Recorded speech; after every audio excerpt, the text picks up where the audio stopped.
Namaskaram. Welcome to Sony Storyteller.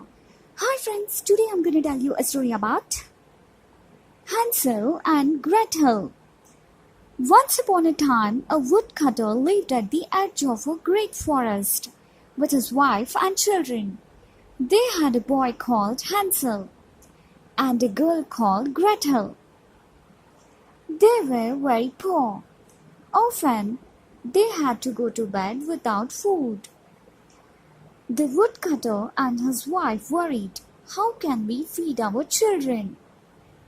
His wife said, tomorrow we will take them into woods and we will lose them. We just can't carry on like this. The woodcutter wasn't very happy when he heard his wife say this. But what will happen to them? They will be in danger. Anything could happen.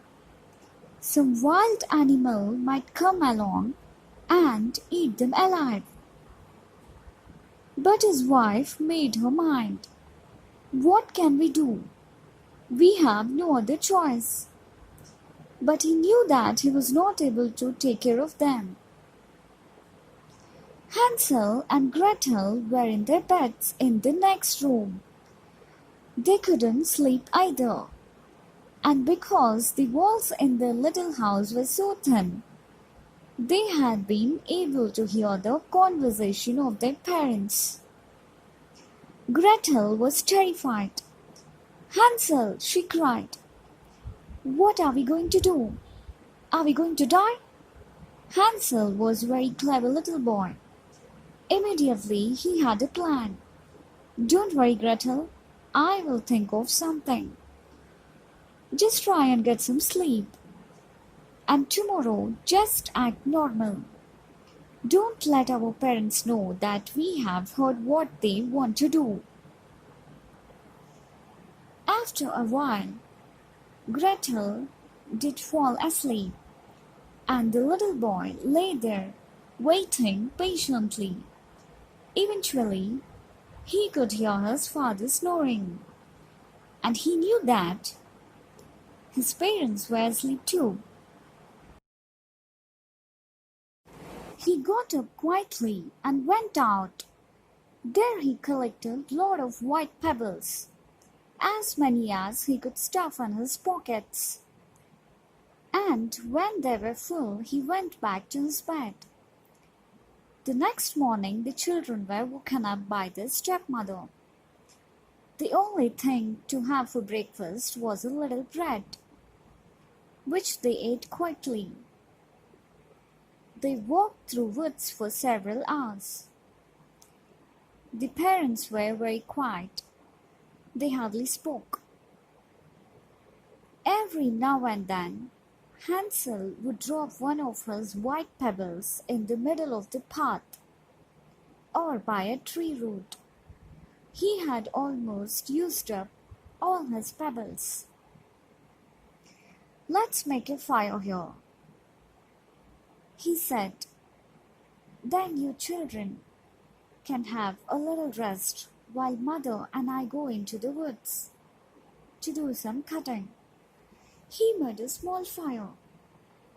The mother gave the children the last bread she had been saving, and then she went with her husband. It only took a few seconds, and then they disappeared among the trees. Hansel and Gretel sat down by the fire and ate the bread. Then they sat and waited. They waited for an hour, then another hour, and another hour. They fell asleep. When they finally woke up, it was the middle of the night. The fire had gone long ago, but there was a full moon, so they can see quite clearly. He took his sister's hand, and they started walking. Due to the bright moonlight, Hansel had no trouble finding his little white pebbles. They played a game. who could spot the next pebble first. And the time went so fast, and they made such good headway, that before they realized how far they'd come, they could see their little house. The door was open, and they went inside, where their father was just getting up. He was absolutely delighted to see them. It had been very hard for these poor people to leave their children in the middle of that dark wood. For some time they lived happily together. But their situation did not improve. In fact, things just kept going from bad to worse. It seemed that the woodcutter could never make enough money to keep their bellies full.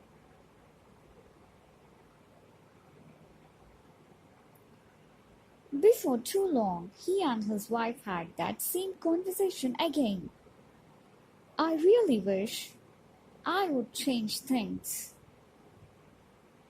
the stepmother said, but it is just impossible. I just can't go on watching these children go hungry every day. The woodcutter was very sad. He loved his children, but there was nothing he could do or say to make the situation better. He had tried very hard to come up with some ideas to make some more money. They were not the only people in the area who were poor. Everybody was in the same boat. He felt he had no other choice but to agree with his wife again. Just like the previous time, Hansel had been wide awake and had heard every word they had spoken. Hansel stayed awake until he could hear his father snoring. The next morning, the children were woken up very early by the stepmother. For breakfast there was only little bread, and they ate it quickly, except Hansel. He didn't eat his bread, but stuffed it in his pockets. They set out again, the woodcutter leading the way, followed by his wife and the children. Every now and then, Hansel would drop a bread crumb, as he had done before with the pebbles, in the middle of the path. The woodcutter started a fire and said, "Children, have a little rest here, while Mother and I go to cut some wood." Mother gave the children the last few bits of the bread she had been saving, and they went off. Very quickly, the trees swallowed them. The children were left alone. They ate the bread and waited. They waited an hour. Then another hour and another hour. Eventually, the waiting tired them out, and they fell asleep. When they woke up, it was the middle of the night. Hansel took his little sister's hand, and they started back the way they had come. But Hansel could not find the breadcrumbs he had dropped. He realized the birds must have eaten them. The children tried to remember which way they had come, but nothing helped. They kept walking. Hansel was sure they would find somebody who would help them. They walked until they were so tired. Now and then they found some nuts that they could eat. They had no idea how many days and nights they had wandered through these woods, when suddenly they came upon a most beautiful little house. They couldn't believe their eyes. An old lady opened the door. At first Hansel and Gretel were frightened, but the old lady appeared to be quite friendly, and she said, "Why don't you come inside, and I will give you some milk and pancakes." The children were delighted to hear this, and they stepped inside. They ate and ate until their stomachs couldn't take any more. The old lady showed them a little bedroom. Before they could say good night, they were fast asleep. When Hansel woke up, he realized he was inside a cage. He shouted, "Help! Help!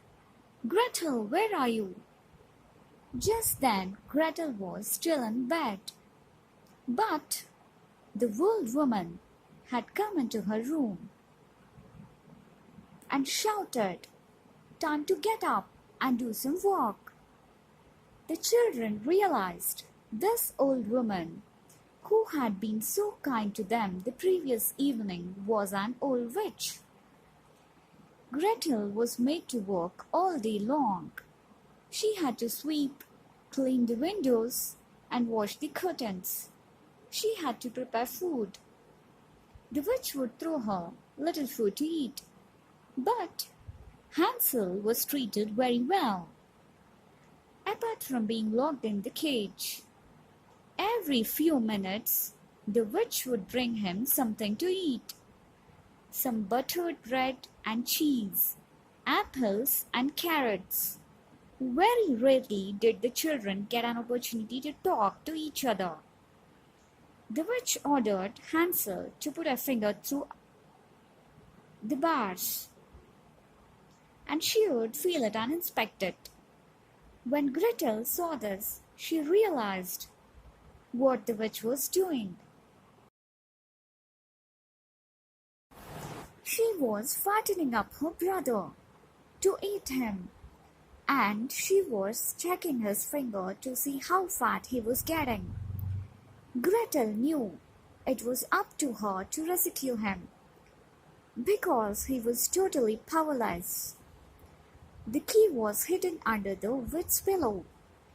It was impossible to get near that pillow. Gretel came up with a clever plan to gain some time. She found a little stick when the witch was having her supper. She slipped into the cage and told Hansel to stick it out next time the witch came to check his finger. Witch came to check his finger. Gretel had noticed that the witch's eyesight wasn't very good. Gretel knew that they wouldn't be able to fool the witch for a long time, but she just needed to buy some time to come up with a good plan. The plan with the little stick worked quite well. The witch didn't realize she was being fooled. She felt the thin stick and thought, a little bit more, a few more days, a few more pounds. Weeks and weeks went by, and the witch lost her patience. The boy just wasn't putting on any weight. She called out, "Gretel, fetch me some firewood." She said, "I'm going to light the oven and roast your stupid brother. I can't wait any longer. I will eat him." Gretel came with a bunch of firewood. The witch opened the oven door and told Gretel to put the fire inside. Gretel pushed the wood as far back into the oven as it would go, then stood back. "Well," shouted the witch, "what are you waiting for? Light it up." Gretel knew very well how to light the wood in the oven, but she pretended to be dumb. "How to do that?" she asked. Then the witch said, I will do it myself. She picked up one of the big matches she used for this job and stuck her head inside the oven door. Gretel had really pushed the wood all the way back, so the witch had to lean all the way into the oven. Gretel took her chance, lifted up the witch's legs and pushed her all the way into the oven, and then quickly shut the oven door. Gretel quickly ran into the witch's bedroom and got the key. She opened up Hansel's cage, and the boy had got so fat he only just managed to crawl out. Well done, sister, he cried. They could hear the witch kicking against the inside of the oven door, and they could hear the witch crying to let her out. I will be kind to you again, she cried, just wait and see. But the children left her where she was and started looking through all the witch's cupboards to see if they could find anything useful for their journey before they escaped from that horrible place. To their great surprise, they found bags full of gold coins. They carried as much as they could and started walking away, glad to still be alive. As they walked along the path away from the witch's house, some birds flew down from the trees and asked what happened to the witch. She is locked up in the oven, said Gretel. The birds were very happy. They had always been scared of witch who used to catch birds and eat them. To show their gratitude to Hansel and Gretel, they guided them all the way home. When the children got home, their parents were so happy to see them that they cried tears of joy.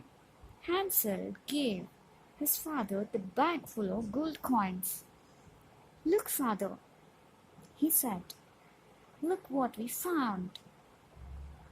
We will never have to be poor again. The woodcutter was able to build a nice big house for his family.